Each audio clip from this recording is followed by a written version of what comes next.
I'm Gabrielle, and I'm a level 2 chef. I'm Gabrielle, and I'm a level 2 chef. I'm a level 2 chef. I'm a level 2 chef. I'm a level 2 chef. I'm Gabrielle, and I'm a level 2 chef. It's going to taste absolutely delicious. I'm sweating. Baking isn't for the faint of heart. I really fear the Scotch bonnet pepper. It feels like I'm painting a picture on a piece of dough, and my paint is my Nutella.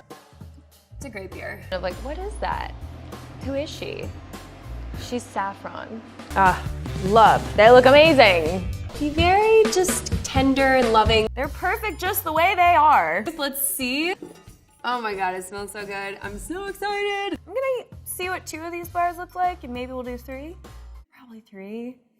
Why not? The sweetness is there, and it's definitely a little hot. My mouth's burning. The dough is buttery and spongy. You get a nice little tiny hint of the espresso in the cake. I'm really happy. It's really good.